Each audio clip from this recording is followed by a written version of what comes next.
Olá, pessoal, tudo bem com vocês? Eu sou o André e é um prazer ter vocês aqui nesse momento, nos assistindo, e a você também que está aí nos acompanhando pelo YouTube ou querendo assistir também essa gravação mais tarde pelo Spotify. Estamos aqui para mais uma live da comunidade Praticadamente. E o nosso tema de hoje é reconsolidação de memória, reescrevendo passado. Agora, se você tem a curiosidade de saber como o seu cérebro processa suas experiências, você precisa ficar aqui até o final dessa live, porque o nosso convidado especial de hoje, que é o terapeuta Lucas de Albuquerque, criador da terapia de reprogramação neural, vai compartilhar um pouco de como usar essa técnica para promover mudanças substanciais e duradouras. Ficou interessado e curioso? Então fique aqui conosco, que antes de passar a palavra para o Lucas, quero convidar vocês a participarem de nossas redes sociais, como no Instagram, no YouTube, Facebook, Spotify e também no grupo de WhatsApp. Ah, e se você gostar desse conteúdo, não se esqueçam de deixar o seu like, ok? Lucas, agora eu passo a palavra para você. Muito bom, muito bom, muito bom. Boa noite para quem está aqui ao vivo com a gente na sala do Zoom. E para você que vai assistir depois também, espero que essa aula, esse momento que a gente vai tirar juntos aqui, te traga muito conhecimento e engrandeça a sua prática de hipnoterapia. Antes de começar, eu gostaria de agradecer muito ao André, a Lilian, a Gisele, a Márcia, o pessoal aqui do Praticadamente que me abriu esse espaço para falar sobre esse tema que é tão importante para os hipnoterapeutas. Então, deixa eu me apresentar. Meu nome é Lucas de Albuquerque, eu falo aqui de Porto Alegre, no Rio Grande do Sul. E, gente, eu estou em hipnoterapia desde 2017, mas eu já atendo pessoas com terapia e outras formas de terapia há mais de 10 anos. Deixa eu contar para vocês. Quando eu conheci a hipnoterapia em 2017, eu fiz sabe, um desses cursos de fim de semana? E era muito doido, porque esse curso de fim de semana era no sábado hipnose clássica e no domingo hipnoterapia. Imagina, um dia para hipnoterapia. E aí, o que que aconteceu? Eu me apaixonei pela tal da hipnose, da hipnoterapia. E aí eu fui aplicar com alguns dos meus clientes, dei um bônus para eles, e fui aplicar, e quando eu fui aplicar na prática, eu vi que, opa, peraí, falta alguma coisa.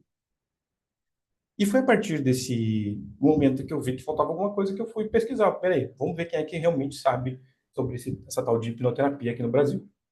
E aí eu fui e fiz alguns cursos nessas escolas caras de hipnoterapia, sabe? Não vou, não vou citar nomes aqui. Mas eu fiz alguns desses cursos caros. E foi muito bom, principalmente pelo networking, conheci muita gente legal. Porém, passou-se um tempo e simplesmente aquele método parou de funcionar. Foi em fevereiro e março de 2019, gente. Pensa no pânico da pessoa quando simplesmente todos os clientes daqueles meses ali não tiveram resultado nenhum. Foi aí que eu precisei investir mais ainda e eu fui atrás de quem parecia saber realmente o que estava fazendo. Foi aí que eu conheci Melissa Tiers, a partir dela John Overdorf, James Tripp, Anthony Jekyll, e fui estudar com algumas das pessoas lá de fora. E, gente, o que eu aprendi com eles, eu vou resumir aqui muita coisa para vocês. Então, deixa eu compartilhar minha tela, porque eu achei que eu já estava compartilhando. Só confirma para mim se vocês estão vendo minha tela aqui. Beleza, beleza. Então, vamos lá. Vamos falar sobre reconsolidação de memórias, que eu não sei se você já conhece esse termo, mas é o coração pulsante da hipnoterapia. Inclusive, regressão de memória, que é uma prática muito comum dentro da hipnoterapia, só funciona por causa da reconsolidação de memórias. E é justamente esse mecanismo que a gente vai aprofundar aqui hoje. Vamos lá. Deixa eu fazer aqui uns disclaimers. Gente, eu gosto de interação. Eu não gosto daquelas coisas chatas, sabe? Ficar uma pessoa falando, todo mundo ouvindo. Então, deixa eu pedir para vocês. Se tiver dúvida, se eu estiver indo muito rápido, comenta aqui no chat. Estou com o chat aqui aberto. para poder ouvir vocês, para poder responder as dúvidas e eu também fazer algumas perguntas, porque olha só, deixa eu perguntar, por que você acha que uma terapia funciona? Conta aqui para Não, mim no chat. Vai falando, por que você acha que funciona? é uma boa pergunta, né? Hum, Eu acho que funciona até para pessoas que acreditam que aquilo vai dar certo. Eu acho que já muito bom. começa por aí, né? Muito bom, muito bom, muito bom. Quem mais? Quem mais? Por que que uma terapia funciona? Além da pessoa realmente engajar, como o André estava falando, da pessoa realmente engajar e querer aquilo, o que mais? Hum? A Maria Inês acertou em cheio. Parabéns, Maria Inês. Parabéns, parabéns. Gente, vamos parar para pensar um pouquinho? Terapia funciona por causa de aprendizagem. Eu não sei se vocês já pararam para pensar por esse ângulo, mas terapia funciona por causa de aprendizagem. Olha só, quando a gente nasce, a gente é praticamente uma folha em branco. A gente tem alguns programas, por assim dizer, por falta de uma palavra melhor, que a gente herda via DNA dos nossos ancestrais. Como, por exemplo, se você pegar um bebezinho recém-nascido e colocar ele na água, ele vai mexer os bracinhos e as perninhas como se fosse nadar. Que isso aqui são aprendizados que ajudaram os nossos ancestrais a sobreviverem, e isso já vem embutido, já vem de fábrica. Porém, aprendizados de experienciais, emocionais, eles acontecem a partir do momento que a gente nasce. É a diferença, inclusive, entre o filhote de um cachorrinho e um bebê da espécie humana. Para e pensa a diferença que existe. Porque o filhote de um cachorrinho, de um gatinho ou de qualquer outro mamífero, ele já consegue se locomover, ele já consegue se alimentar, ele já consegue mais ou menos se comunicar, ele já consegue fazer um monte de coisas que um bebê humano não consegue. E isso acontece justamente porque os filhotes dessas outras espécies de mamíferos, eles já vêm com muito mais circuitarias pré-prontas. E isso deixa menos espaço para adaptação. Por outro lado, o bebê da espécie humana, o filhotinho humano, ele vem muito mais folha em branco, então ele leva muito mais tempo, até 2 anos, para poder fazer coisas básicas. Mas, ao mesmo tempo, o teto de desenvolvimento de um ser humano é extremamente maior do que o de um cachorro. A gente consegue aprender muito mais coisas. Então, a gente nasce praticamente com olho branco e todo o resto é aprendido. Todo o resto é aprendido. Guarda essa. Porque quando a gente fala sobre ser humano, basicamente tudo sobre ser humano é memória. Praticamente tudo é memória. Os seus hábitos são memória. Pegar um garfo e uma faca para cortar um bife é memória. Tudo memória. E quando a gente está trabalhando, então, com o cérebro, o que a gente quer mesmo é fazer aquele cérebro, aquele sistema nervoso, aprender coisas novas, aprender coisas diferentes do que ele já aprendeu. Porque quando a gente pensa por essa lógica, até mesmo o problema que o cliente traz para você no consultório foi aprendido em algum momento. Concorda comigo? Faz sentido? Comenta aqui no chat para mim.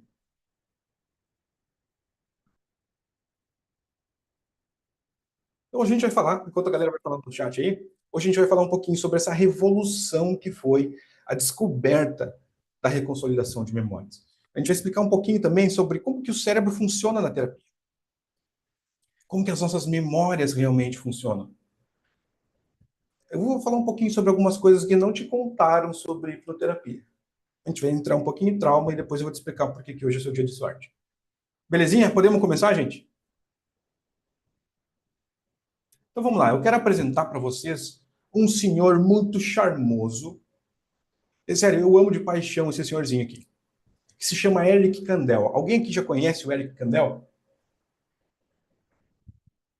Bom, o Eric Kandel, ele é o escritor acho que o livro mais vendido sobre neurociências. É um senhorzinho já de 95 anos que continua nativa, diga-se de passagem. Ele é um neurocientista austríaco, naturalizado americano. Ele, inclusive, escapou do nazismo na Segunda Guerra Mundial.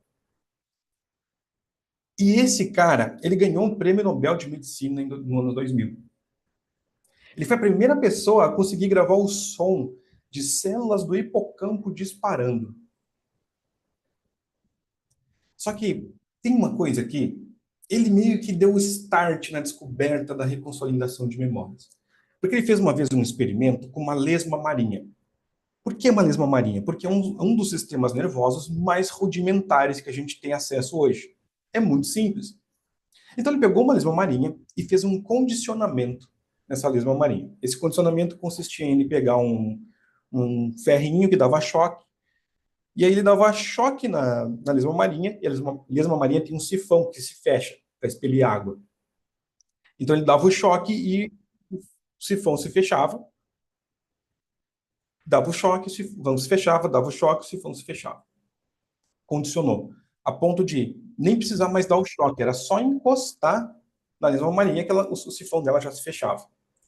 A partir disso, ele conseguiu isolar um neurônio sensor da pele e um neurônio muscular, que dava origem ao movimento muscular do sifão. Eles conseguiram extrair esses neurônios, conectaram esses neurônios de volta ali numa cultura e começaram a fazer o estímulo do neurônio sensor e olhar no microscópio o que acontecia. E foi aí que aconteceu o seguinte, o que ele descobriu?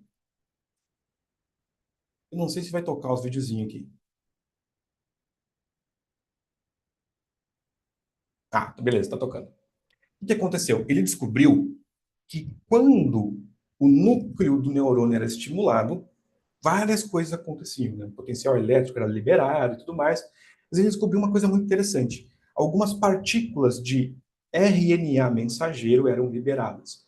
Então, ali em cima, a gente vê meio que essa explosão elétrica no núcleo do neurônio. E aqui nesse videozinho da direita de baixo, a gente vê o RNA mensageiro viajando pelo axônio, que é o corpo do neurônio, sabe? Onde ele vai se conectar com outro neurônio. Então você vê a partícula caminhando, só que quando ela chega lá na sinapse, ela libera instruções para a construção de proteínas. E essas proteínas, como tu vê ali aquelas questõezinhas, aquelas raminhos verdinhos crescendo, são como se fossem novas conexões entre esses neurônios. Então, estimulava o neurônio, mandava o RNA mensageiro, quando chegava lá na sinapse, o que acontecia? Construía-se mais proteína que ia aumentar a conexão entre esses dois neurônios. Ficava fisicamente mais robusta essa conexão. E foi isso que ele descobriu. E isso era uma coisa simplesmente genial. E aí ele foi dar uma palestra. E nessa palestra tinha esse outro cara aqui, que se chama Karim Nader. E o Karim Nader, ele ouviu a palestra do Eric Kandel e ele, caramba, peraí, ficou pensando, né? E se a gente bloqueasse essa proteína, o que será que ia acontecer? Será que se a gente bloquear essa proteína, a gente consegue desfazer o condicionamento? E aí ele pegou e fez um experimento com ratinhos, muito similar, inclusive, ao da lesma marinha. Ele pegava o ratinho, colocava numa gaiola, o chão dessa gaiola dava choque, não era um choque muito forte, era só um choquezinho, tá? Só que antes de dar o choque, ele tocava um som. Então ele tocava o som e dava o choque. Tocava o som e dava o choque. Tocava o som e dava um choque. E isso criava um condicionamento de medo. A ponto de, depois que foi feito o processo de condicionamento, só de ouvir o som, o ratinho já congelava de medo, mesmo sem receber o choque. Isso é um condicionamento. No outro dia, ele pegava esses ratinhos que tinham sido condicionados, eles abriam a cabeça do ratinho e inseriam lá, tipo, uma mangueirinha, que no momento que o ratinho ouvisse o som e congelasse, eles iam injetar um composto químico que bloqueia essa proteína que constrói, que aumenta as redes neurais, as conexões neurais. E foi isso que ele fez. E quando ele conseguiu fazer isso, ele pegou o ratinho que tinha sido condicionado, beleza, tocou o som, o ratinho congelou, ele injetou o composto e depois ele testou isso. Tocava o som e o ratinho não congelava mais de medo. Olha que coisa interessante. Ele apagou um condicionamento de medo do cérebro do ratinho. Você tem noção do que é isso? O cara foi lá e apagou uma memória de medo. É bizarro. Bloqueando essa proteína. E foi assim que o Karim Nader, junto com os colaboradores dele, tem vários outros pesquisadores, tá, gente? Vou citar só alguns, porque senão a gente ia ficar horas aqui falando. Mas ele foi um cara que avançou muito a pesquisa de reconsolidação de memórias. E agora eu quero mostrar uma outra pesquisadora para vocês. Eu não sei se vocês já ouviram falar da Meryl Kint. Ela é uma pesquisadora da Universidade de Amsterdã e ela faz reconsolidação terapêutica de memórias em seres humanos. Só que não com técnicas terapêuticas, ela faz com fármacos, com remédios. Olha só que coisa interessante. Tem um documentário dela, se não me engano, no YouTube. Só que acho que não tem em português, gente. Mas é basicamente o seguinte, vou contar algumas das cenas. Tem um momento em que ela pega um cara que tem fobia de aranha. A fobia é fobia. E ela coloca esse cara mais ou menos ali 1 metro de um terrário, um aquário. E dentro desse aquário tem uma tarântula peluda, feiona, assim, horroroso aquele bicho. E tem uma tarântula ali, viva. E aí ela abre abre a portinha desse terrário, então a aranha tá ali quietinha, mas ela pode pular no cara a qualquer momento. E o cara já começa a ter reações fóbicas. E ela pede para ele dar um passo à frente e ficar bem na frente da mesa. O cara dá um passo à frente, tá quase chorando já de medo. E ela ainda pede pro cara colocar a mão bem na pontinha do terrário, bem na portinha ali, a centímetros da aranha. E ali o cara tem a reação fóbica master. O cara desaba com essa reação fóbica, é o extremo. Quando o cara chega nesse nível de ativação, ela fecha a portinha, tira o cara da sala, leva ele para uma outra salinha, dá um copo d'água e ela dá um beta-bloqueador para ele. Eu não vou falar o nome do remédio porque eu não quero encorajar vocês. Não façam isso em casa, crianças. Nem todo mundo pode tomar beta-bloqueadores. E ela dava um beta-bloqueador pro cara. E mandava o cara embora. Basicamente era isso. Fazia uma entrevista curtinha, dava uma água, dava o beta-bloqueador, mandava o cara para casa. 24 horas depois, o cara tinha que voltar. Quando ele voltava, o cara chegava a pegar a aranha na mão. Fazer carinho na aranha mesmo. O mesmo cara que 24 horas antes parecia, sei lá, chorando, parecia uma menininha chorando de tanto medo que ele tinha da aranha. 24 horas depois, ele pegava a aranha na mão. Ou seja, a fobia foi totalmente excluída do cérebro do cara. Pensa na maluquice que é isso, gente. Já tá explodindo a cabeça de vocês aí? Que quando eu conheci esse negócio aqui, explodiu minha cabeça. Por que isso acontece? Porque quando ela colocou o cara frente a frente com um estímulo aversivo, a aranha, é o gatilho, e ele teve aquela reação fóbica, as redinhas neurais aqui dele estavam explodindo de ativação. O beta-bloqueador entra para bloquear a ativação de certos neurônios nessas redes neurais, que são neurônios ligados à amígdala e à resposta de luta ou fuga. Quando essas redes neurais ficam ativas por algum tempo e depois elas se reconsolidam. Só que quando elas se reconsolidam, essa parte mais emocional de luta ou fuga, essa parte fóbica da memória está bloqueada. Então, a memória reconsolida sem essa parte emocional. E a fobia é excluída de forma permanente em horas. Não precisa 24 horas, tá? O cara ali, em menos de 6 horas, ele já estava livre da fobia. É doido, não é, gente?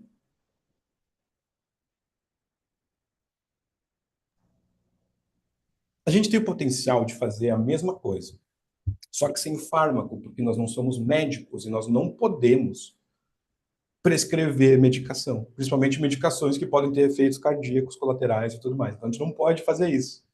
Mas é muito legal saber que dá para fazer, não é? Tem outra coisa que é mais doida ainda, que é o seguinte: tem experimentos com optogenética. Já ouviram falar desse negócio? Esse negócio é maluco também, optogenética. Eles pegaram ratinhos, né? O ratinho sempre se ferra, né? Pobre do ratinho. Pegaram o ratinho, fizeram o mesmo condicionamento de medo e largaram esse ratinho num ambiente novo, que ele não conhecia, era um ambiente que ele não tinha. Ele não era familiarizado nem nada. O que acontecia com esse ratinho? Ele travava, congelava de medo. E aí as cientistas pegaram e elas conseguiram com laser gravar. Tipo, elas alteraram. Deixa eu lembrar direitinho, porque faz tempo que eu não falo sobre esse estudo. Mas foi o seguinte: elas conseguiram alterar alguns neurônios do cérebro desse ratinho para incluir um gene de uma alga que reage à luz. Então, eles marcaram tipo uma rede neural de recursos, de tranquilidade, de estar familiarizado, de se sentir seguro do ratinho, e modificaram geneticamente com esses genes dessas algas. E aí, o que que ela fez depois? Botou o ratinho no ambiente hostil, o ratinho congelou. O ratinho estava com a cabeça aberta e tinha uns fiozinhos que vinham com, tipo, tinha um LED, um laser que acendia. E ela tinha um botãozinho, tipo um interruptor que tu liga e desliga a luz, sabe? E esse interruptor ligava e desligava o recurso. Ligava e desligava o recurso. Então, tipo, estava desligado, o ratinho estava lá congelado de medo. Ela ligava, vinha aquela luzinha, ativava, né, por causa da luz e esses genes das algas, ativava aquela rede neural, o ratinho se sentia seguro, explorava, brincava, comia, fazia tudo que ele tinha que fazer, ela desligava e ele congelava de medo de novo. Olha que doideira. É muito doido, gente.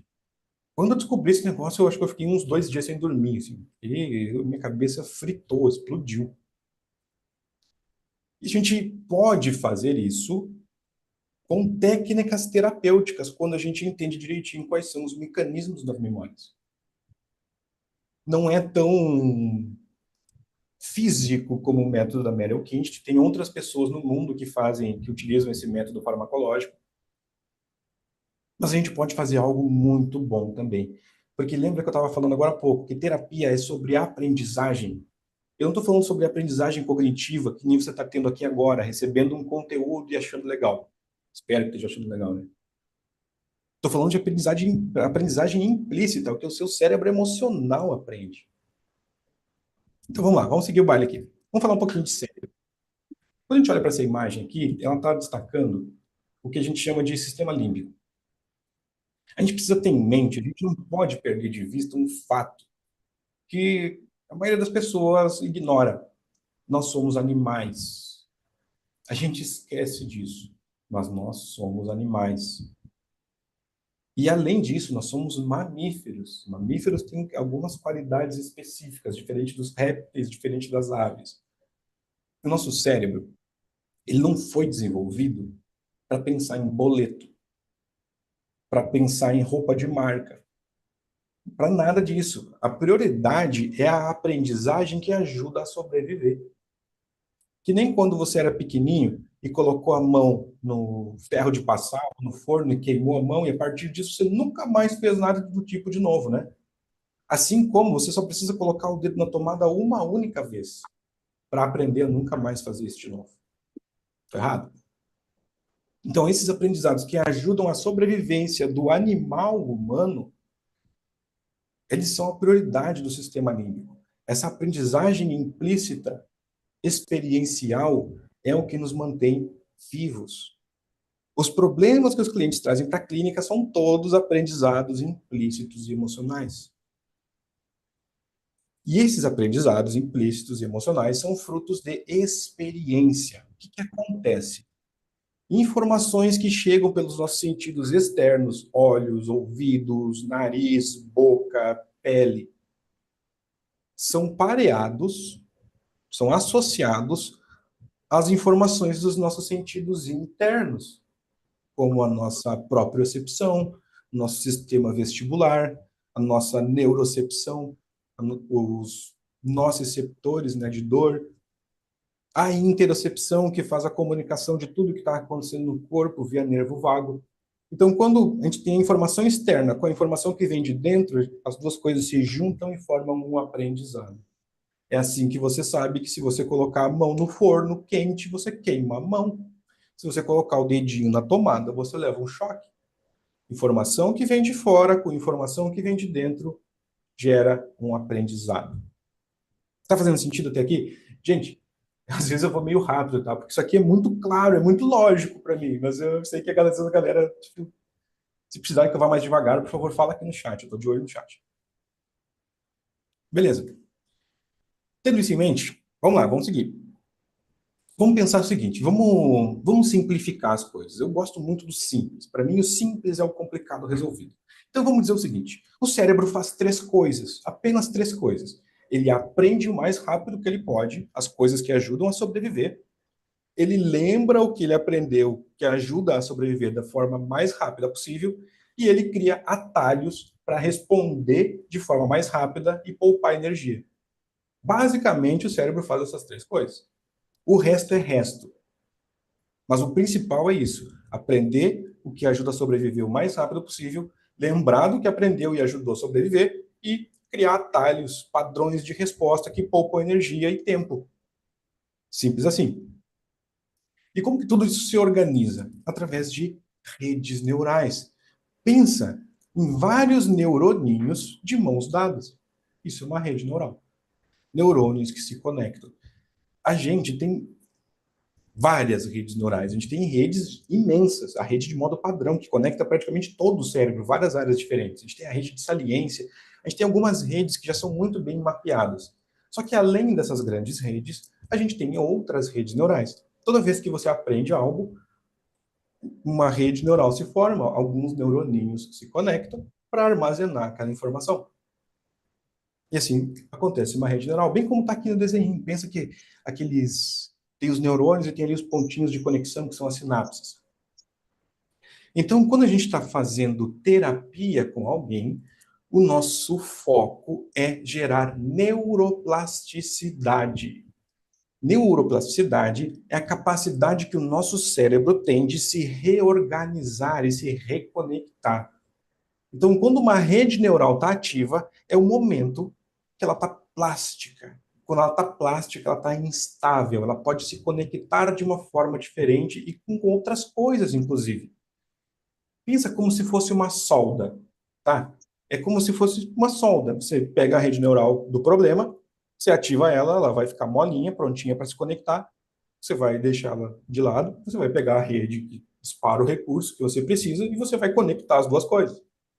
E você vai reforçar isso aqui para que essa conexão fique forte o suficiente para se manter ativando dessa maneira. Neuroplasticidade, terapia, em fundo, é isso. Por baixo de todos os passos, de todas as técnicas, o objetivo mesmo é esse: gerar aprendizagem. A gente vai esmiuçar mais ainda. Vamos falar de memória. Como que a nossa memória realmente funciona? A gente tem nossa memória humana, a gente pode dividir ela em duas grandes categorias, que é a memória de curto prazo e a memória de longo prazo. Na memória de curto prazo, a gente tem a nossa memória sensorial, daquilo que a gente está captando pelos sentidos no exato momento, e a nossa memória de trabalho, que é onde você guarda o número de telefone que você acabou de ouvir.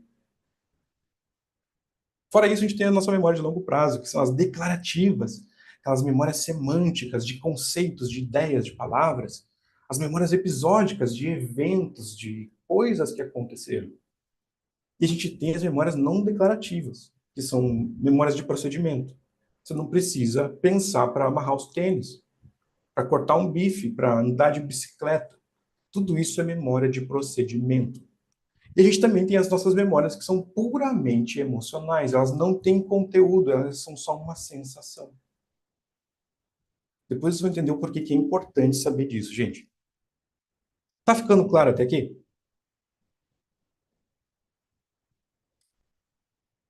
Beleza, fala comigo no chat, gente. Eu gosto de conversar.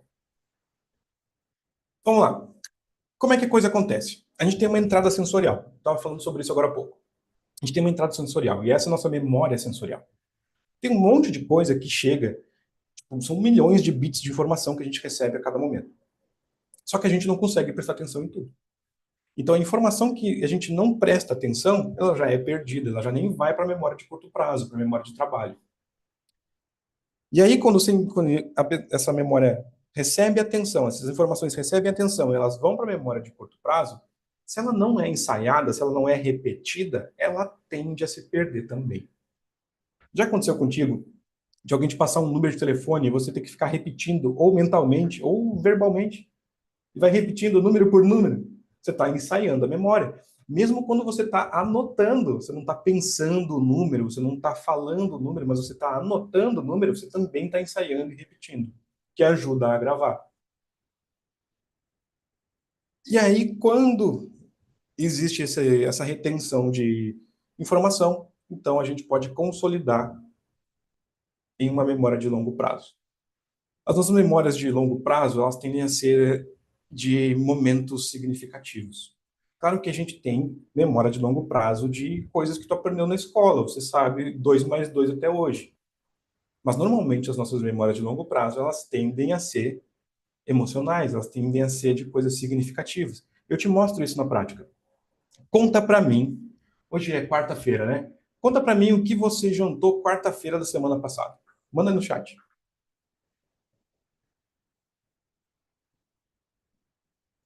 Então conta pra mim, qual foi a primeira coisa que você pensou quando você abriu os olhos hoje?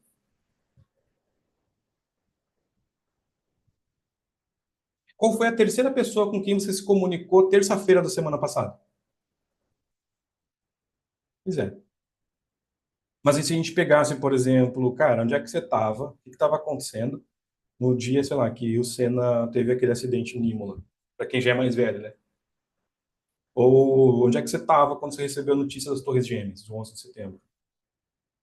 Quando a gente pega eventos assim que têm um significado maior e que causaram um impacto emocional, é muito mais fácil a gente lembrar onde a gente estava, o que a gente estava fazendo. Porque emoção é o principal fator que cria memórias de longo prazo. Não é o único, tá? Mas só Deus sabe o que é comi. Tamo junto, André. Não é o único fator que gera memória de longo prazo, mas é o principal. Porque lembra que o objetivo maior é sobreviver, não é aprender matemática, não é ficar rico, milionário. Não é nada disso, é sobreviver. Nós somos animais, a gente não pode esquecer disso. Então, é basicamente assim. A gente tem uma memória de curto prazo que ela está instável. Quando ela está sendo codificada, ela ainda está instável. O processo de consolidação. Então, a Marcinha falando, ó, Torres Gêmeas eu lembro, realmente foi muito marcante. Eu lembro exatamente do momento que eu estava na escola, eu estava na sétima série, se não me engano, naquele dia. Ó, estou entregando a idade aí, não façam contas. Eu estava chegando em casa e a minha mãe contou que, nossa, uns aviões acertaram as Torres Gêmeas. Eu, caramba, como assim? Eu lembro até hoje.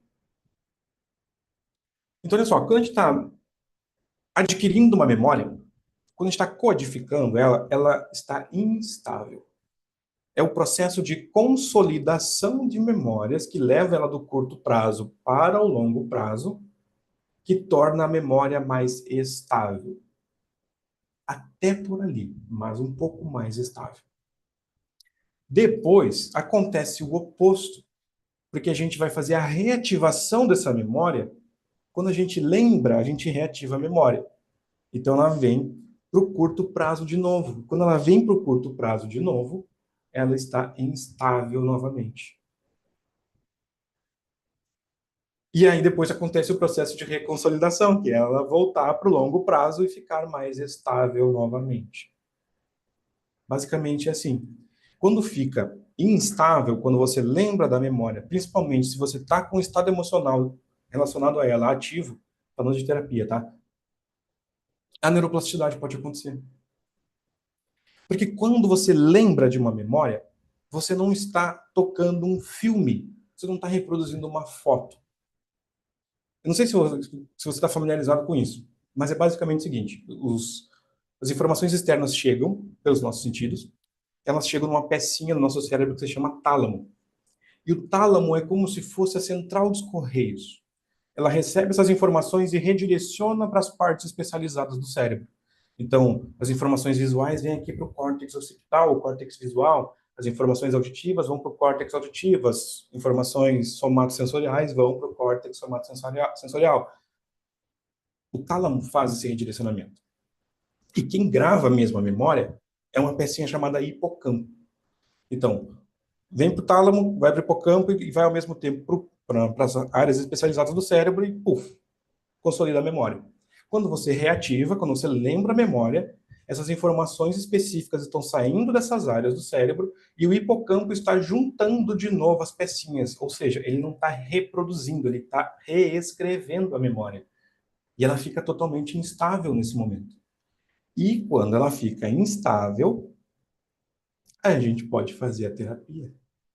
Porque a reconsolidação terapêutica de memória é justamente isso. A gente tem uma memória de longo prazo que está estável, a gente vai reativar ela, ela vai vir para o curto prazo, vai ficar instável. Quando ela está instável, a gente vai fazer uma intervenção terapêutica para atualizar essa memória, para adicionar recursos, para adicionar emoções, para adicionar mais perspectiva. E quando a gente encerra esse processo de adicionar recursos, informações, atualizar essa memória, e ela volta à memória de longo prazo e se estabiliza de novo, ela se estabiliza do jeito que ela ficou quando a gente fez a intervenção. É que nem o que a Meryl Kint faz, só que ela suprime o medo através do fármaco. Aqui a gente não suprime nada, a gente atualiza, a gente expande os recursos, a perspectiva, as emoções envolvidas. E aí a memória se reconsolida. Sim, ressignificação acontece aqui. Porque ressignificação, se você parar para pensar, é dar um novo significado. Então, só ressignificação não é terapia de verdade. É uma parte apenas. Tem muito mais coisas, porque é sobre aprendizagem. Eu vou entrar nos detalhes maiores sobre isso, acho que ainda hoje, ainda antes de encerrar. Mas ficou claro para vocês? O desenho aqui, eu me puxei no desenho, né? Ficou bom o desenho. Mas ele está muito claro. Você reativa, quando você reativa, você deixa instável, você adiciona informações, você atualiza aquela memória e ela volta e se reconsolida com as informações que você adicionou. Essa é a terapia. É isso que acontece. E isso não acontece só na regressão de memória. Porque deixa eu te falar, eu trabalho muito com hipnoterapia conversacional. Meu estilo favorito de trabalhar é conversacional, é sem transe, é sem olhos fechados, sem nada disso. E nem sempre eu acesso memórias do passado. E ainda assim eu faço a reconsolidação de memórias. Na hipnose ericksoniana, o mecanismo é o mesmo, no fim das contas, só que Erickson tem outros métodos para fazer isso acontecer. Mas não importa se é hipnose clássica, se é hipnose de Hellman, se é hipnose ericksoniana, a gente não está falando de hipnose, a gente está falando de neurologia, a gente está falando de neurobiologia. Então não importa a hipnose, é como o cérebro funciona. Não importa se você vai usar hipnose ericksoniana, se você vai usar hipnose clássica, se você vai usar uma conversa, como eu faço. Não importa. O que importa é que são essas condições que precisam acontecer para que a neuroplasticidade ocorra. Ocorrendo neuroplasticidade, o cérebro da pessoa muda e o problema não volta, porque mudou neurologicamente. As redes neurais se reconectaram. Isso é o que eu chamo de neuroeducação. Não depende de hipnose, não depende de Erickson, não depende de Dave Elman, não depende de nada disso. A gente está falando de cérebro. O cérebro é o mesmo, seja ericksoniano, seja Dave Elman, seja o que for. Nem sempre só a conversa resolve, mas você não sabe o tipo de conversa que eu faço, né, Cristina? Talvez eu fale um pouquinho sobre isso hoje, mas o foco aqui é na reconsolidação de memórias. Melhor, deixa eu te responder isso agora. Olha só. O que precisa acontecer de verdade é ativar o problema, distanciar do problema, né? Neutralizar, no sentido da pessoa, de acalmar a pessoa, gerar um alívio emocional, porque se não gera um alívio emocional, a pessoa continua filtrando o mundo pelo trânsito e problema. Então a gente desativa o estado emocional. Quando a gente ativou o estado emocional, aquela rede neural fica ativa por um tempo. A gente neutraliza o estado, mas a rede neural continua ativa. Então a gente vai buscar uma rede neural de recurso. O que aquela pessoa realmente precisa para reeducar o cérebro dela? Pegando isso, a gente pode juntar as duas coisas. Eu tenho um processo inteiro sobre isso. E acontece de forma conversacional. Não é uma conversa qualquer, um bate-papo de boteco, uma conversa estruturada para gerar neuroplasticidade e reconsolidação de memórias. Porque, inclusive, eu vou adiantar um negócio aqui para vocês, tá? Nem todo problema que o cliente te traz vai ter uma memória declarativa por trás. O que é uma memória declarativa? Episódica. É aquela que tem uma cena. Às vezes a memória é só emocional, ela é só uma sensação. Se o hipnoterapeuta não sabe disso, fica forçando, é dia ou noite, sozinho acompanhado, o cérebro vai autocompletar as lacunas. É isso que o cérebro faz. Eu vou explicar isso melhor quando a gente chegar aqui nos loops preditivos no próximo slide. Mas é isso que o cérebro faz, ele autocompleta as lacunas. Se você ficar pressionando, o seu cliente vai criar uma memória falsa. As nossas memórias já são falsas, mas memória falsa criada em terapia pode ser extremamente tóxica. Eu vou falar um pouquinho mais sobre isso daqui a pouco. Nosso cérebro emocional, ele funciona mais ou menos o seguinte, ele é como se fosse uma pequena máquina do tempo. Beleza. Ele é como se fosse uma pequena máquina do tempo. Existe um conceito de loop de predição. Nosso cérebro, de forma inconsciente, tá? Involuntária, você não sabe que o cérebro está fazendo isso, mas ele está. Ele está o tempo todo, pelo menos meio segundo na frente. Ele está sempre prevendo o futuro provável. Provável segundo o quê? Segundo a bagagem de aprendizado que ele tem.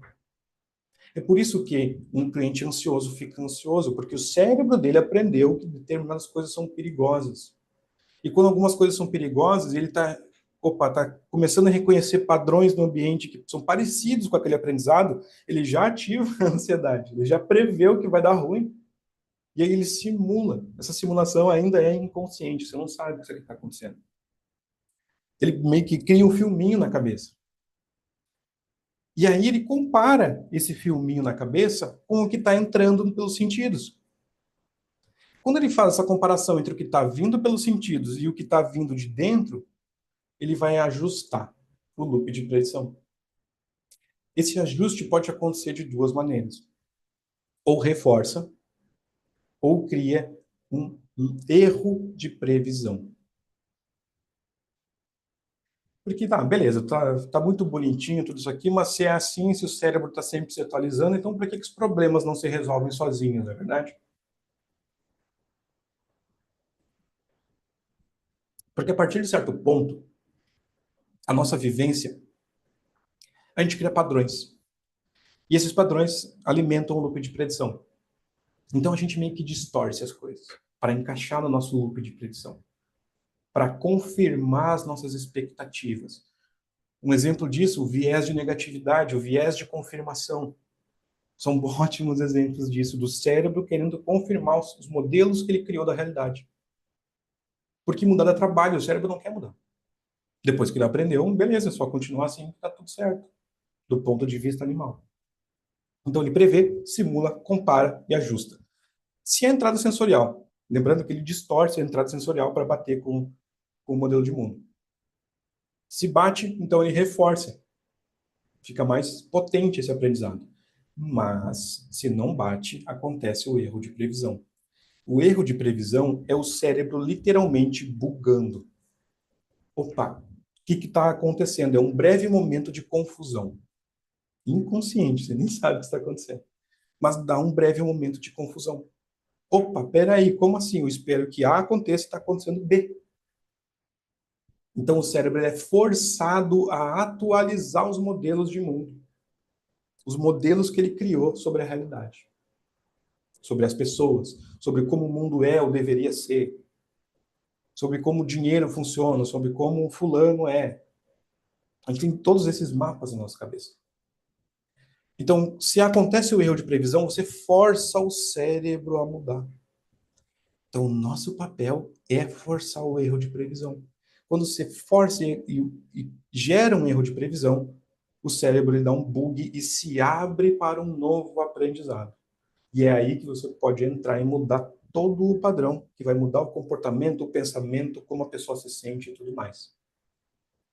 Isso pode acontecer durante uma regressão, isso pode acontecer numa conversa estruturada, como eu estava falando para a Ana Cristina.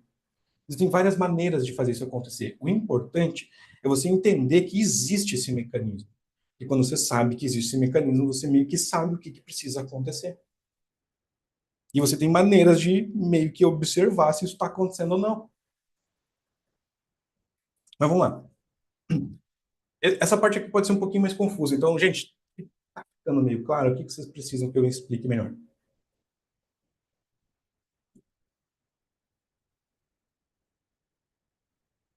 Pensa, a gente está falando aqui de animal, né? De mamífero. Pensa nos nossos antepassados, lá na selva.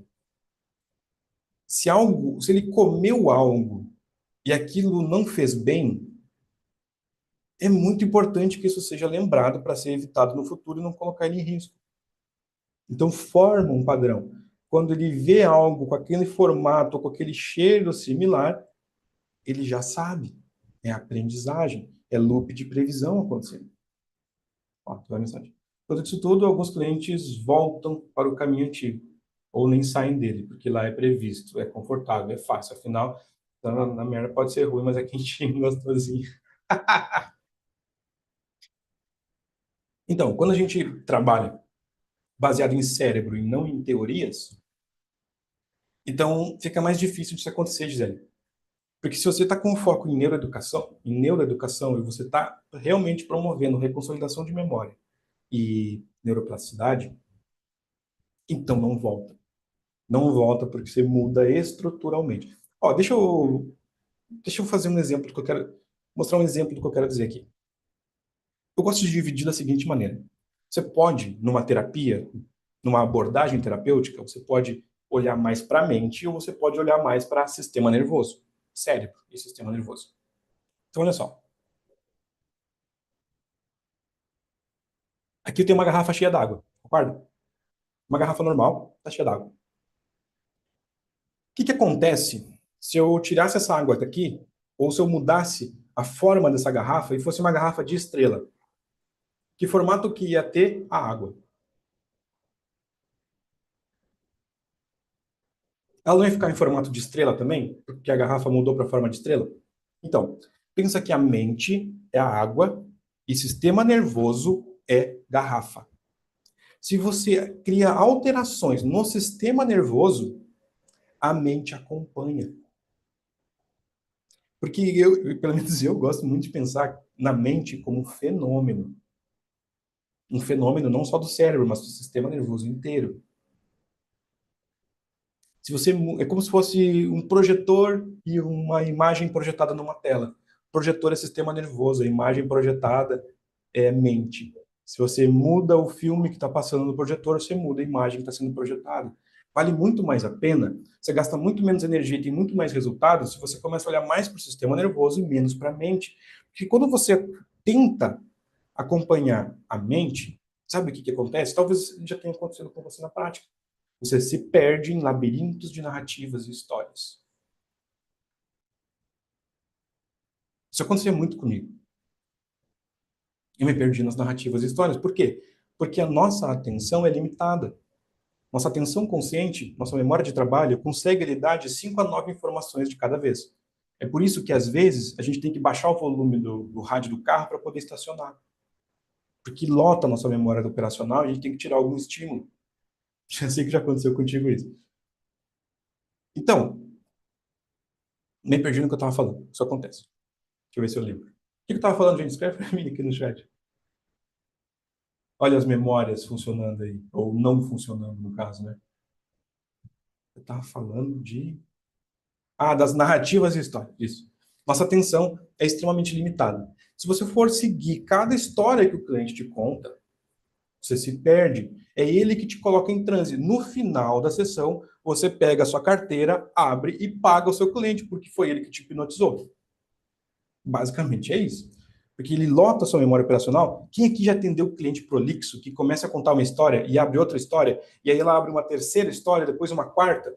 Inclusive, isso é uma técnica de hipnose conversacional, que se chama loops aninhados. Quando você lota a memória operacional da pessoa, você começa a dar sugestão e a sugestão passa batido. Justamente porque a memória operacional da pessoa está lotada. Então, se você começa a focar na mente, você se perde.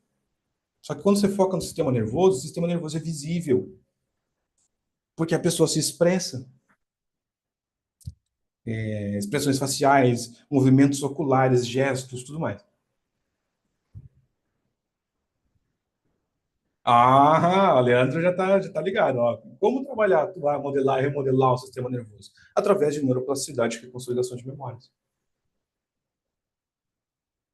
Deixa eu trazer uma chave para vocês aqui. Não, eu vou trazer isso depois. Eu vou nas dores da criança, dá muito certo, mas é sempre uma. Gente, quase sempre um aprendizado na infância. A maioria das vezes. Só que olha só. Tá fazendo sentido para vocês aqui esses mecanismos neurológicos das memórias? E por que é isso que faz a terapia realmente funcionar, a mudança realmente acontecer? Porque se você parar para pensar, é lindo o potencial que isso tem. Pensa, você pode reconsolidar memórias. Você pode ajudar uma pessoa a ressignificar e olhar a vida dela de uma forma totalmente diferente. Gente, isso aqui é lindo. É lindo. Dá para fazer muita mudança positiva, dá para ajudar muitas pessoas. Só que nem tudo são flores. E agora eu preciso te contar o que não te contaram no curso de hipnose que você fez, provavelmente. Quem aqui conhece, não sei se todo mundo aqui vai conhecer, mas isso aqui é um clássico. Dodge Viper. Dodge Viper surgiu na década de 80, se não me engano, ele foi lançado em 1983 e era o supercar americano, o supercarro, motor V10 e isso e aquilo, super potente, um absurdo de potente. E a hipnoterapia é como esse Dodge Viper, arrojado, bonito, rápido, potente, motor V10, achando que era uma Ferrari. Não, é um Dodge Viper. É um Dodge Viper. E se bobear, o Dodge Viper era melhor que muito a Ferrari, gente. Deixa eu te ser sincero. Mas tem uns poréns aqui. A hipnoterapia é como o Dodge Viper. Rápido, potente, possante, bonito, elegante, atrativo e tudo mais. Mas tudo que ele tem de potente, rápido, ele tem de perigoso. Um fato curioso sobre o Dodge Viper. 30% dos Vipers bateram na primeira semana. Para você ter uma ideia do quão perigoso esse carro é. Ele é super potente, mas ele é meio incontrolável. 30% dos Vipers bateram na primeira semana. E não foi batidinha, foi perda total quase.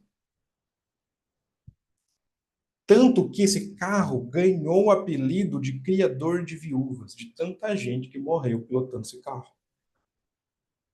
A hipnoterapia é como o Dodge Viper. Ele tem de rápido e potente, ela tem de perigoso. E agora que a gente vai começar a entrar num lado meio que sombrio da hipnoterapia. O que eu vou dizer agora, por favor, não me entenda mal. Eu não quero te desestimular. Nada, longe disso. Eu quero que você seja o melhor hipnoterapeuta, a melhor hipnoterapeuta que você puder ser. Mas para isso, a gente precisa parar de ignorar os perigos e os problemas. Faz sentido? Porque se você ignora os perigos, você não está deixando mais seguro. Pelo contrário, você está sendo mais imprudente. Mesmo que isso seja inconsciente e sem querer. Então vamos lá, gente. Provavelmente vocês nunca ouviram falar do caso Gary e Holly Ramona. Já ouviram falar desse caso? Olha só o que aconteceu. Na década de 90, surgiu uma polêmica gigantesca nos Estados Unidos por causa de uma terapia que surgiu, que é importante a gente falar disso para vocês entenderem o perigo das teorias malucas e suas premissas. A premissa dessa terapia era que todos os problemas da vida adulta surgiam a partir de abusos sexuais na infância. E a terapia, basicamente, era buscar essas memórias. Se você está dizendo para o seu cliente que o problema dele é de um abuso sexual na infância, e você vai buscar essa memória, você vai criar essa memória lá. Que o cérebro completa padrões e é super sugestionável. Foi o que aconteceu com o pobre do Gary Ramona. A filha dele foi atendida por terapeutas que seguiam linhas bem parecidas com essa. Chegaram a usar até amital sódico com ela. Se você não sabe, amital sódico é o soro da verdade, chamam de soro da verdade. Para recuperar essas memórias do suposto abuso sexual que ela sofreu na infância, que estava deixando ela com crise de pânico. Qual foi o resultado disso? A Holly acusou o Gary de abusar dela sexualmente diversas vezes na infância. E quando ela fez essa acusação, o Gary, que era muito bem posicionado numa multinacional, perdeu o emprego. A filha dele já não falava mais com ele, ele perdeu o casamento também. Ou seja, o Gary se ferrou. Se ferrou bonito. E essa moça que está aparecendo nessa foto grande é uma das maiores especialistas em memória que existe na atualidade. Ela se chama Elizabeth Loftus. Ela tem alguns livros escritos sobre isso. Ela testemunhou em vários casos de acusação baseado em memórias falsas. Inclusive nesse.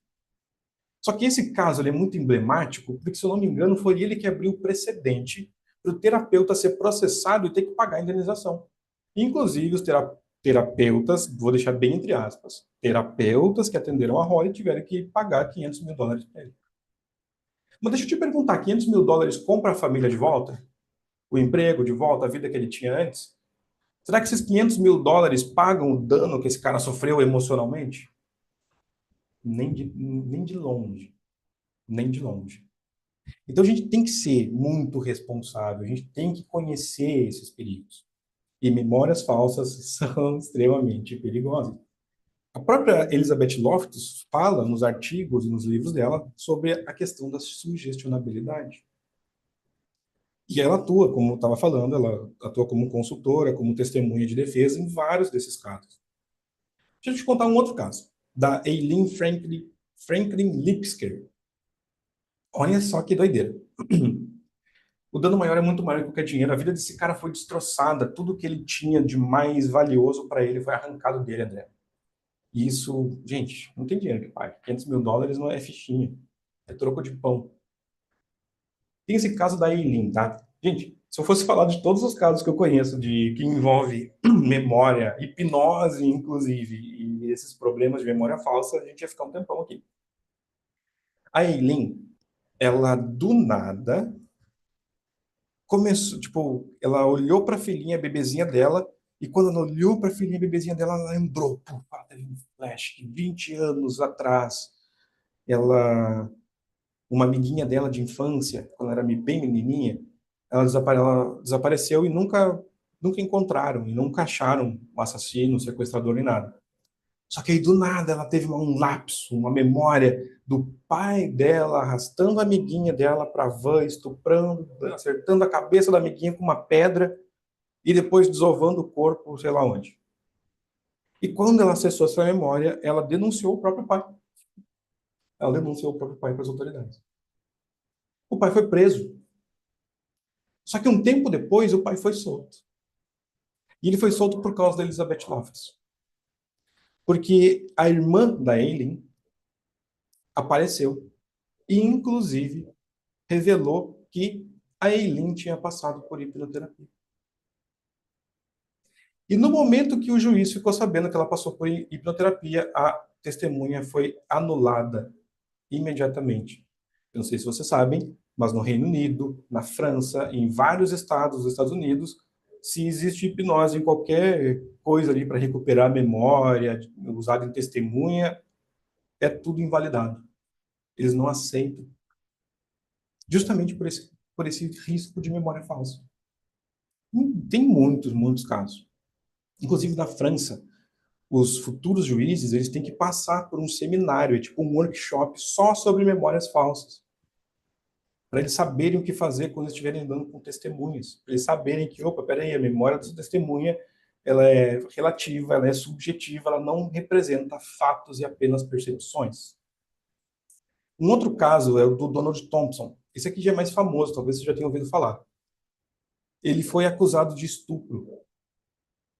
Uma moça foi brutalmente estuprada.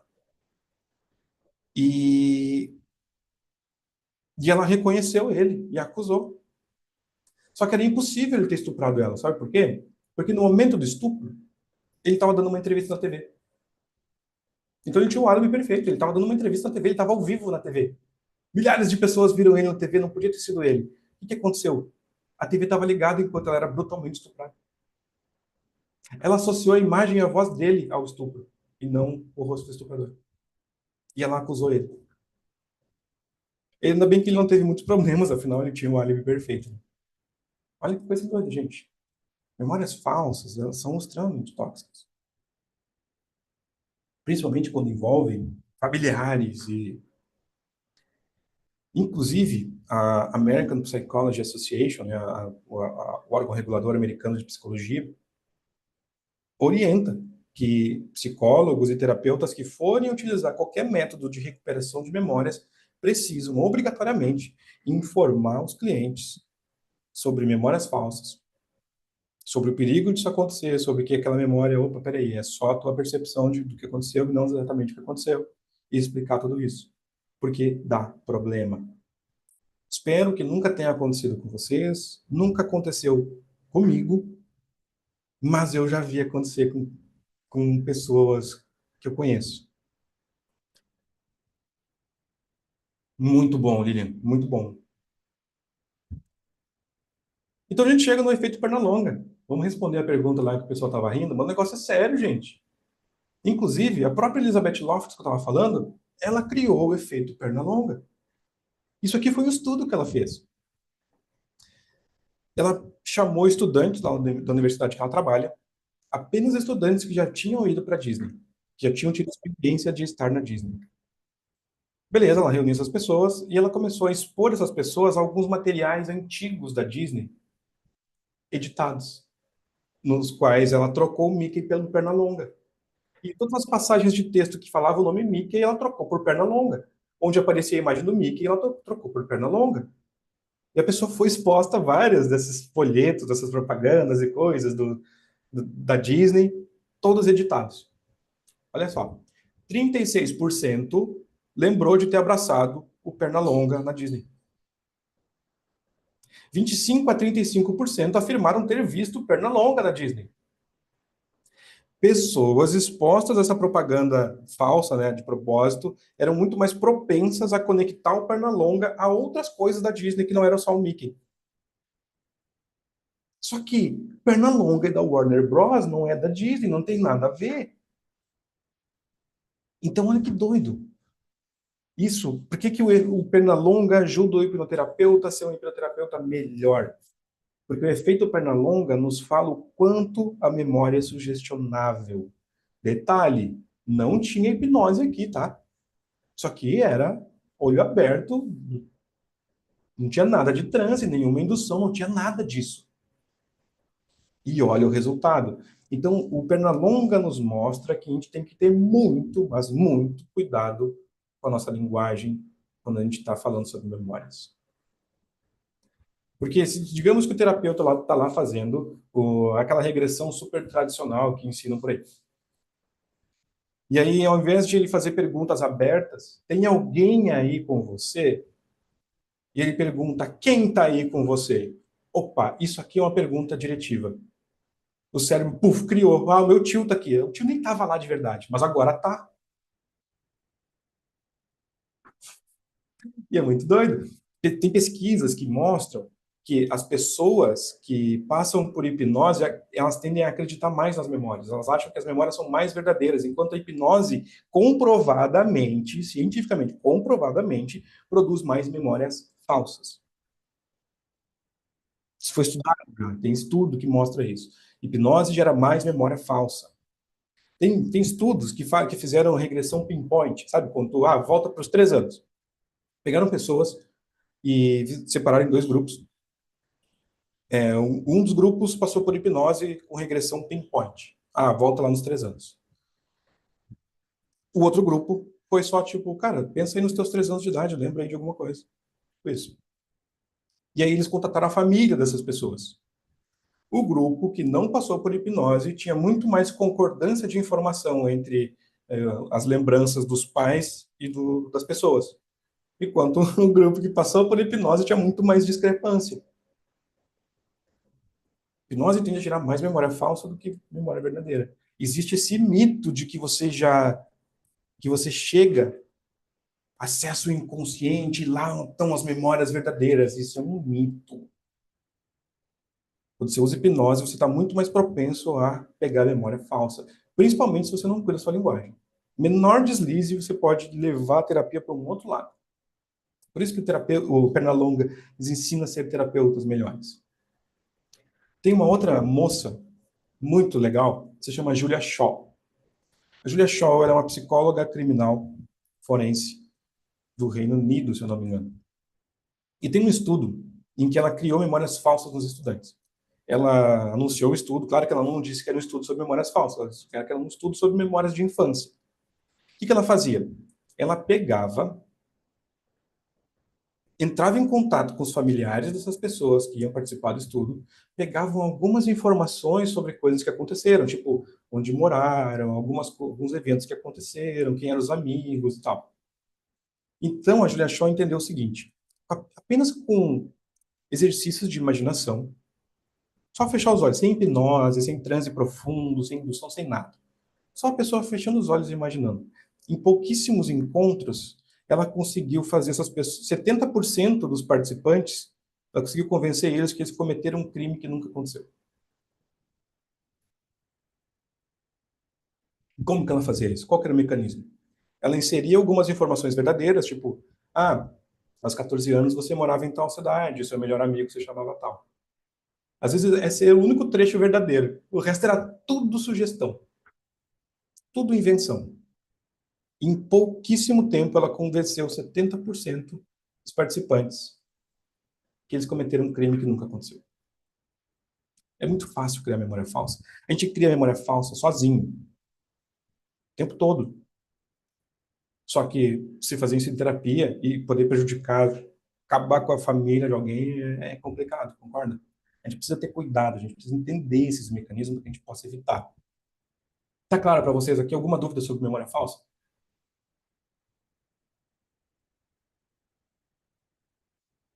Ó, a Ana Cristina falando sobre os pregadores religiosos e políticos fazendo isso com as massas. Fazem. Mas eles usam vários outros mecanismos de persuasão e influência. É melhor você não saber, porque você vai ficar com tanta raiva. Boa, Leandro, obrigado. Então eu preciso falar sobre uma outra coisa.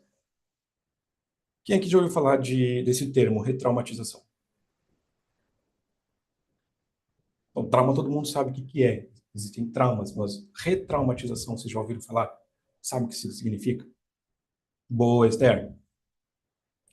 Retraumatização é outro fenômeno que acontece no dia a dia. Por exemplo, se você tem medo de aranha, você viu uma aranha e você se assustou, você ativou as redes neurais e tudo mais, e você retraumatizou. Você fortaleceu as conexões entre essas redes neurais. Isso é um retrauma, uma forma de retrauma. Só que, aqui eu vou trazer um conceito que deriva da teoria polivagal. A teoria polivagal é a teoria que explica como o nosso sistema nervoso realmente funciona. A gente tem nosso sistema nervoso parasimpático, que se desenvolve, que se divide em ventral e dorsal, e nosso sistema nervoso simpático. Nosso sistema nervoso simpático é responsável por mobilização. Toda vez que o seu sistema precisa de performance, então é o simpático que entra em cena para acelerar o seu metabolismo, liberar energia e você poder agir. Seja porque você está correndo risco, tem uma ameaça e você precisa lutar ou fugir, ou seja porque você vai praticar um esporte e você precisa de mais energia. É o simpático que faz isso. Isso, Leandro, isso, boa, vago ventral, exatamente. Parasimpático é o nosso nervo vago. São redes. Por que é polivagal? Porque são redes nervosas, não é um nervo. A gente tem o nosso parasimpático ventral, que o Leandro estava falando aqui, o vago ventral, que é o nosso sistema de engajamento social. Quando você está se sentindo seguro, tranquilo, relaxado, numa nice, numa tranquila, numa boa, você está no seu sistema de engajamento social. O seu vago ventral está mais ativo. Quando surge uma ameaça, o seu sistema nervoso automaticamente, sem que você precise fazer nada, ele ativa a mobilização. Agora, se você está na mobilização e o seu sistema nervoso não dá conta do que está acontecendo, então ele entra em imobilização. Quem aqui já viu uma pessoa que, sei lá, tipo, aconteceu algo muito intenso e ela desmaiou? É um sistema de imobilização entrando em cena. Quando você vê relatos dos sobreviventes do acidente da Chapecoense, por exemplo, eu não me lembro qual deles que relata que, tipo, um pouquinho antes do impacto, ele simplesmente desligou. Ele não tem recordação nenhuma do impacto. Ele só acordou horas depois. Isso é o nosso sistema de imobilização. Lembrando que nós somos animais e mamíferos. O sistema de imobilização ele serve basicamente para congelamento. Opa, deixa eu não me mexer aqui, porque se eu ficar paradinho, talvez o predador não me veja.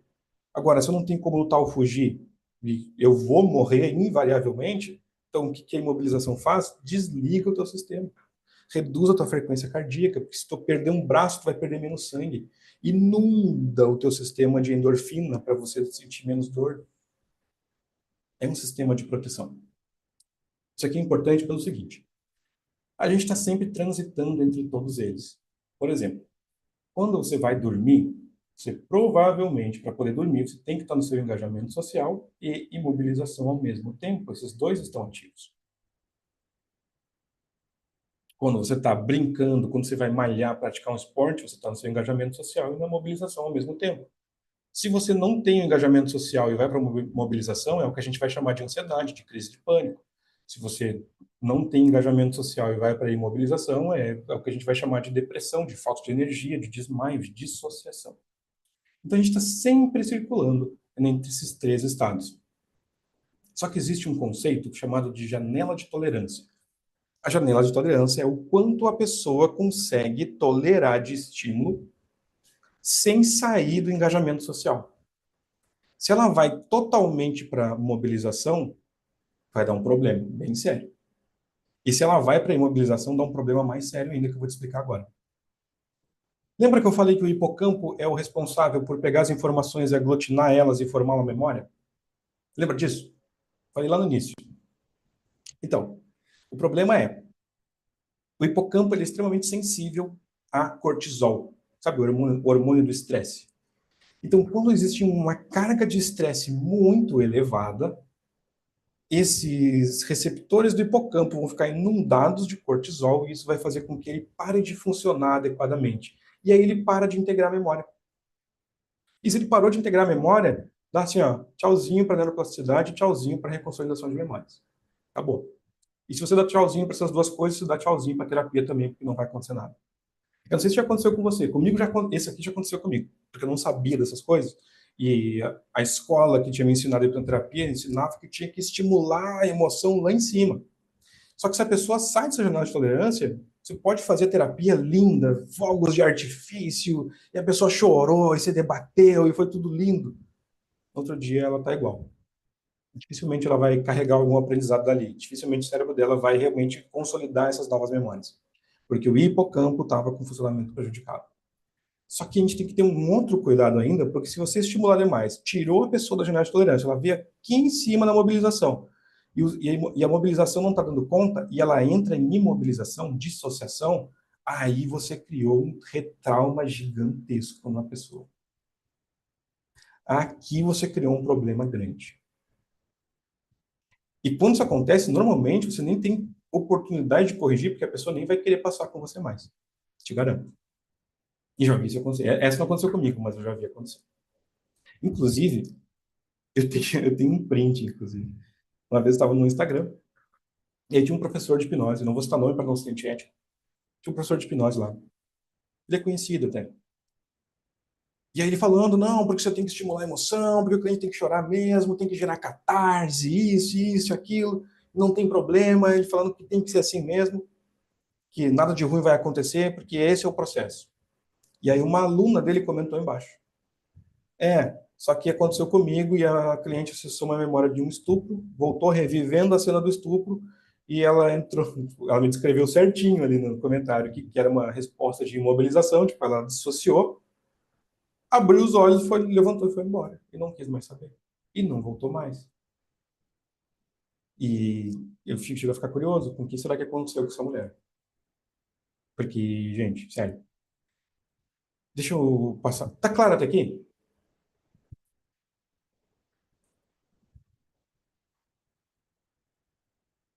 Tá. Porque olha só, vamos falar sobre dois dos grandes tipos de trauma. Porque eu sei que a maioria das pessoas acha que trauma é trauma. Mas não é. Não é porque a gente tem várias categorias de trauma. A gente tem trauma de desenvolvimento. A gente tem... Mas eu separo nessas duas grandes categorias, que é para deixar mais fácil, mais simples. A gente tem trauma agudo e trauma complexo. Provavelmente, se você trabalha com regressão, já aconteceu com você de... Eu lembro que quando eu comecei, eu pensava, nossa, eu vou acessar uns momentos muito bizarros. E normalmente eram umas coisas tipo, era a criança que foi esquecida na escola. E ela acordou e estava sozinha. Eu achava que ia acessar uma cena super cabulosa, assim, tipo Hollywood. E acessava essa cena, só que na época eu não sabia que isso era trauma complexo. Eu achava que ia acessar sempre trauma agudo. Qual que é a diferença? Alguém aqui é piloto de carro? Não? Tá. Porque olha só, pensa comigo. Um piloto de carro, ele tem treinamento para dirigir rápido. Se ele derrapar, ele sabe o que fazer. Se ele capotar, ele sabe o que fazer e tudo mais. Concorda? E tem treinamento para isso. E quando ele tem treinamento para isso, o sistema nervoso dele está preparado para isso. Esse cara, se ele está na estrada e o caminhão corta a frente dele, tira ele da estrada, ele sai derrapando, quase capota, por causa do treinamento que ele tem, da vivência que ele tem, o sistema nervoso dele está muito mais preparado para isso. Então, dificilmente o sistema nervoso desse cara vai ser sobrecarregado a ponto de ele traumatizar. Só que se isso acontece comigo ou contigo, a chance de nós traumatizarmos com isso é muito maior, porque o nosso sistema nervoso não está pronto para isso. Não tem todo esse treinamento, não aconteceu isso antes, não sabe como lidar. Então, o trauma agudo é quando algo acontece que é avassalador e esmagador, assim, tipo, ultrapassa os recursos do nosso sistema nervoso para lidar. Na prática é isso aqui. Quando a pessoa entra em imobilização, o sistema nervoso dela não tem recursos para mobilizar e dar conta do que está acontecendo, então ela vem aqui para a imobilização. E é aqui que o trauma agudo acontece. Talvez você já tenha visto memórias desse tipo, que na verdade ele é só como se fosse uma foto, ou só um filminho. O hipocampo está tão prejudicado que ele não tem a capacidade de guardar uma memória, um filme daquele evento. Normalmente é um retrato. Isso é um trauma agudo. Quando a gente fala de transtorno de estresse pós-traumático, normalmente a gente está se referindo a traumas agudos. Todos nós temos traumas complexos e traumas agudos. Todos nós passamos por situações, mas nem todo mundo desenvolve transtorno de estresse pós-traumático. Mas todos nós temos. Então, quando existe um risco de vida, onde o sistema nervoso não é capaz de lidar e dissocia, isso é um dos principais preditores que um trauma agudo se instalou. Só que o trauma complexo, ele é o contrário. Ele... Boa. O trauma complexo é o contrário, porque ele não é um evento de grande impacto emocional, tipo uma guerra, um atropelamento, um abuso forte, uma brutalidade. O trauma complexo, normalmente, são esses eventos pequenininhos. Não tem tanto impacto emocional, que normalmente acontecem lá na infância e que são interpessoais. Lembra, nós somos mamíferos. Mamíferos não é que eles gostam de conexão social, eles precisam de tribo para sobreviver. A gente só chegou onde a gente chegou pela nossa capacidade de formar sociedades, certo? Então, qualquer coisa que impacte o nosso mundo interpessoal vai gerar problemas. Então, esses pequenos eventos, eles não são tão intensos, mas eles são repetidos. Eles são prolongados. E ele é muito mais pernicioso, ele é muito mais perigoso do que o trauma agudo. Porque o trauma agudo ele normalmente vai envolver uma resposta de luta ou fuga intensa. Afinal de contas, o seu sistema nervoso entende que tá sendo ameaçado. Trauma complexo, não. O trauma complexo, ele molda quem você é. Trauma complexo é o que molda a tua identidade, é o que molda as tuas crenças, é o que molda os teus valores. Ele é muito mais venenoso, por assim dizer, porque o impacto que ele tem na vida da pessoa dura a vida inteira. Então, lidar com um trauma agudo e com um trauma complexo são questões totalmente diferentes, porque você não pode reviver memória de trauma agudo. Se você joga a pessoa de novo lá, você não sabe o que vai vir de cena. Você joga lá, a pessoa volta lá numa brutalidade que ela sofreu e o sistema nervoso dela tem uma alta chance de dissociar. Se ele dissociou, você retraumatizou essa pessoa de uma forma feia. E a consequência pode ser feia mesmo. Então, essa é uma questão bem complexa, Esther. Pai ou mãe narcisista, trauma complexo total. Total. Eu atendi uma cliente que teve pai e mãe narcisista. Foram 3 meses de trabalho intenso, mas hoje ela está super bem. As pai e mãe narcisistas foi uma coisa muito, muito punk. Abuso sexual repetido normalmente encaixa em trauma agudo externo. Inclusive, eu não quero entrar nisso para não expandir muito o assunto, mas existe uma coisa chamada estilos de apego. Estilos de apego são adaptações do nosso sistema nervoso a nossos relacionamentos com nossa mãe, nosso pai, quando a gente é bebezinho, até 1 ano de idade.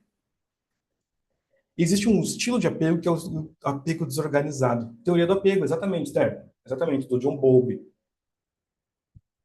E tem um estilo de apego que ele é desorganizado. Ele é como se fosse ambivalente, ele é como se fosse o ansioso e o evitativo ao mesmo tempo, tudo junto e misturado. E normalmente essas pessoas, elas são as que menos percebem que elas estão num relacionamento abusivo. Tem estatística que mostra isso. Porque exatamente não sei. Quer ver uma outra estatística interessante? Nos Estados Unidos, cerca de 20% das pessoas têm o apego desorganizado. E cerca de 20% das pessoas têm transtorno de estresse pós-traumático, trauma agudo, associação. As duas coisas estão extremamente, estão intimamente relacionadas. Então, para a gente lidar com trauma agudo, primeira coisa, a gente nunca revive a cena. Aliás, você não precisa reviver a cena nunca, nem um trauma complexo. Quando eu estou fazendo o trabalho de reconciliação de memórias, a pessoa só entra na cena quando ela já tem recursos. Mas ela nunca entra de cara na cena. Gente, dúvidas até aqui?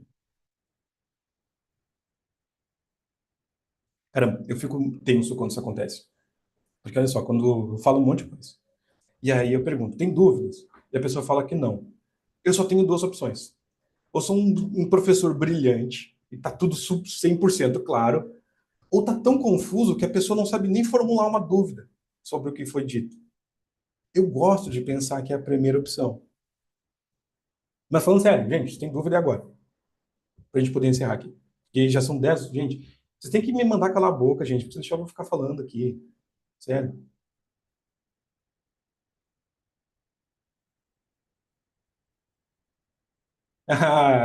Muito obrigado, muito obrigado. Ó, para vocês, ó. Ah, tem essa criança também, da Gisele. Boa. Então, gente, qual que era a minha ideia aqui? Eu queria mostrar para vocês o potencial quase infinito que a gente tem com a reconsolidação de memórias, atuando e ajudando pessoas a atualizarem aprendizados que elas tiveram lá atrás. Porque pensa comigo, olha só que doido. Boa parte dos nossos traumas e desses aprendizados experienciais a gente tem quando a gente é criança. E normalmente esses aprendizados eles vão acontecer quando a gente não tem muitos recursos para lidar com as coisas, concorda? Então essas memórias elas precisam urgentemente de atualização. A perspectiva de uma criança é totalmente diferente da perspectiva de um adulto. O que mais? A capacidade de abstração de uma criança, de entender o que está acontecendo. Você acha que a criança entende que, nossa, minha mãe ela é muito fraca de regulação emocional, hein? Ela podia melhorar isso. Você acha que a criança pensa isso? Se a mãe grita com ela, qual é o entendimento automático que aquela criança tem? Minha mãe me odeia, minha mãe não gosta, eu não sou amável. Esse é o significado que vai ser carregado. Porque a complexidade de pensamento de uma criança é isso que alcança. Só que esse aprendizado fica até que ele seja atualizado. E a reconciliação de memórias é a porta de entrada para essa atualização. Putz, ainda não consegui ligar o Lé com o CREA, mas está no caminho. Poxa, aí agora eu vou dormir triste. Ou começa a achar que isso é amor. Isso acontece também. Olha, só tu vê um monte de gente que entra em relacionamento abusivo. E que acha que ciúme descontrolado é uma demonstração de afeto. É raro, mas acontece com uma certa frequência, né? Assim, caramba. Vamos lá. Porque esse aqui é o finalzinho da apresentação, tá, gente? O que eu tenho para falar agora é um outro assunto. Mas eu vou ser bem breve, tá? Juro. Porque hoje é dia de sorte. Ah, não, tem dois casos para contar aqui, mas eu tive uma cliente, rapidinho. Tive uma cliente, quando eu trabalhava com regressão. Foi a minha primeira cliente que me pagou mais de R$ 2.500. E ela me pagou mais de R$ 2.500 porque ela tinha três processos que ela queria fazer. Um era o luto da avó que tinha partido, uma ansiedade no trabalho e uma depressão que ela sentia, que ela tinha sido diagnosticada. E a gente fez os dois primeiros, da avó e o da ansiedade. Da ansiedade precisou de umas 3 sessões, era muita coisa. E ela nunca voltou para olhar essa depressão que ela tinha. E eu chamava, ela sempre dava uma desculpa, não, não dá, tá muito corrido, tô trabalhando, não dá tempo. E nisso passou todo esse tempo, a regressão que eu fazia simplesmente parou de funcionar, e eu fui estudar com a Melissa Tiers. E quando eu voltei o método conversacional da Melissa Tiers aqui para o Rio Grande do Sul, treinei bastante isso, fiquei bom nesse negócio, modéstia à parte. E eu chamava, Jéssica, volta, volta, volta, volta. E eu tive que falar para ela, olha só, eu nunca mais vou fazer aquele processo contigo. Vai ser bem diferente agora, a gente vai dar risada, vai ser uma conversa, vai ser bem divertido. Aí ela veio. Ou seja, ela não queria passar por aquele processo de novo. Porque, olha só, aquele processo que eu fazia, de uma escola que começa com O, gente, é baseado numa teoria dos anos 80, que tem um total de contato com a realidade de zero. Zero. -1. É uma teoria maluca. Depois, entendendo mais sobre o sistema nervoso, sobre como o cérebro realmente funciona, eu falava, caramba, que besteira que eu fiz, que sorte que eu tenho de não ter lesionado nenhum cliente.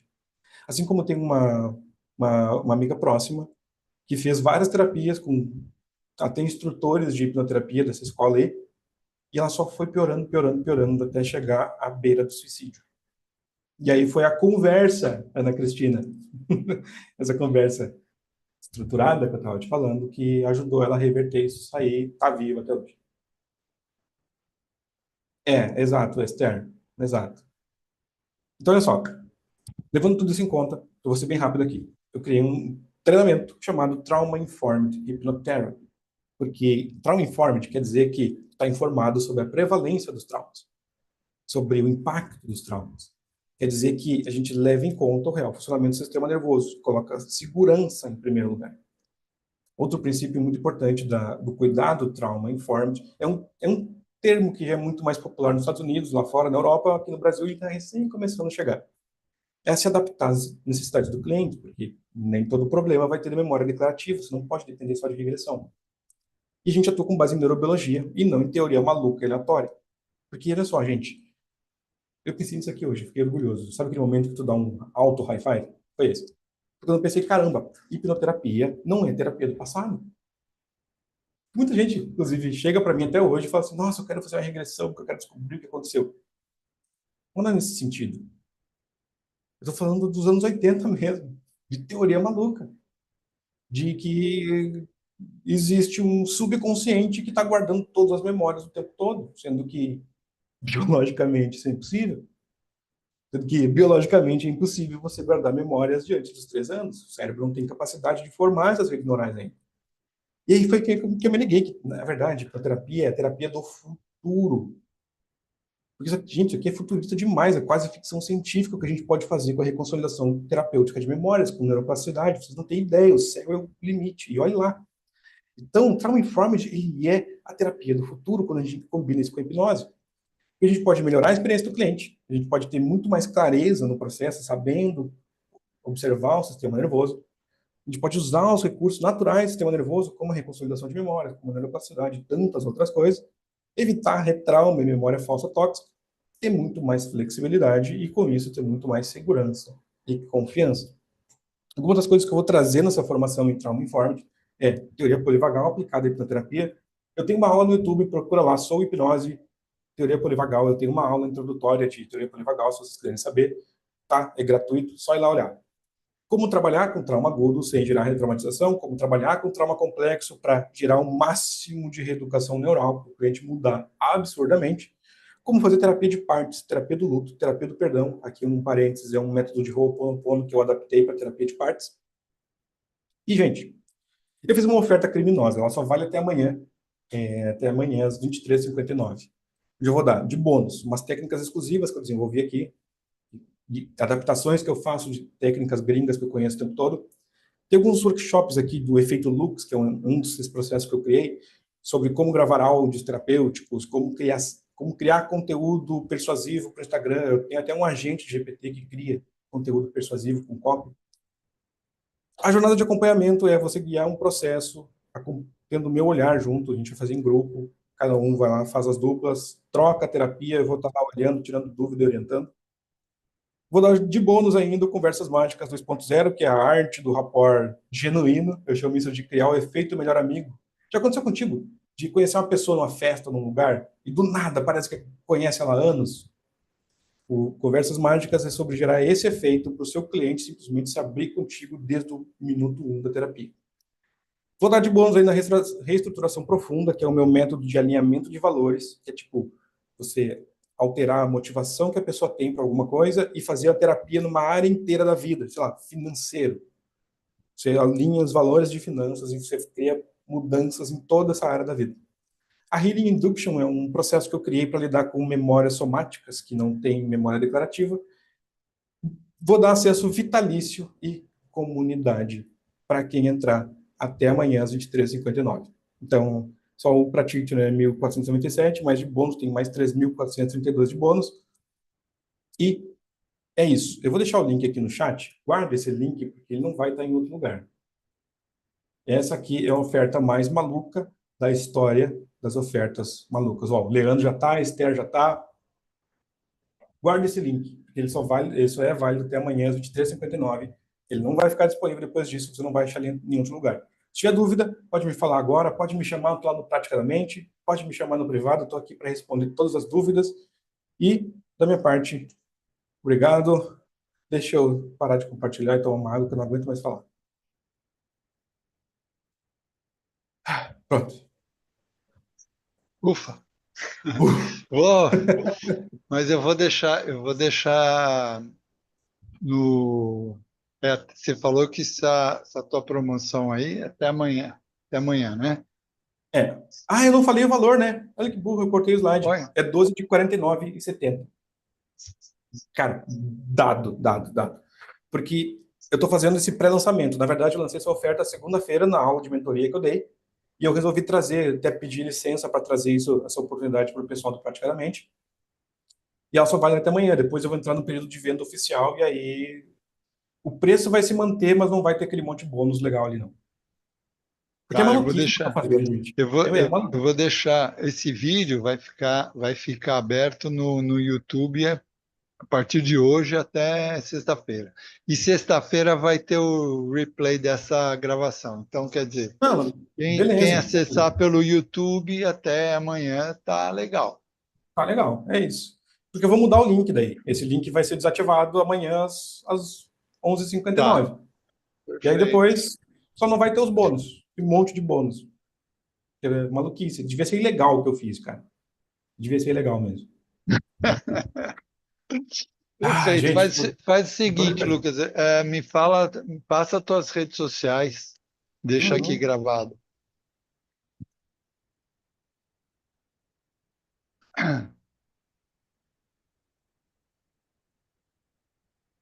Opa, tá errado aí.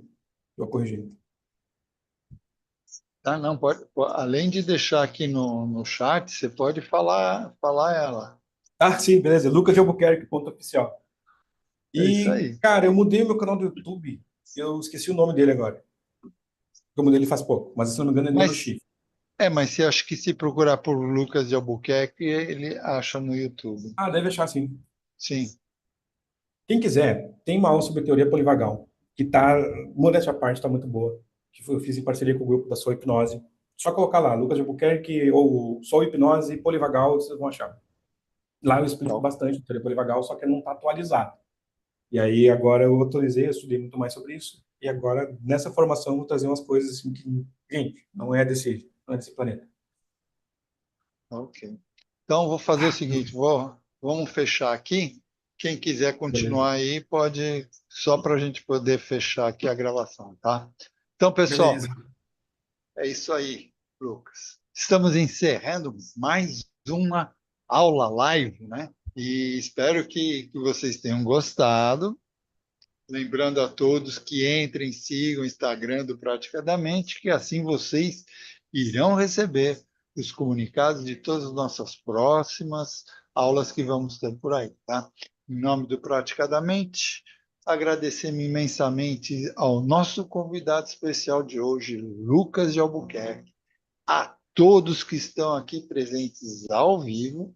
E para continuarmos evoluindo juntos, eu convido a todos a interagirem conosco, deixando seus comentários, sugestões e feedbacks. Isso é muito importante para que possamos melhorar sempre e trazer o melhor conteúdo para vocês. Não se esqueçam de curtir, compartilhar e de se inscrever em nossas redes sociais. Assim, juntos, podemos fazer a diferença e transformar a vida das pessoas. Vamos nos despedindo e a gente se vê, então, na nossa próxima aula do Praticadamente. Até lá, pessoal!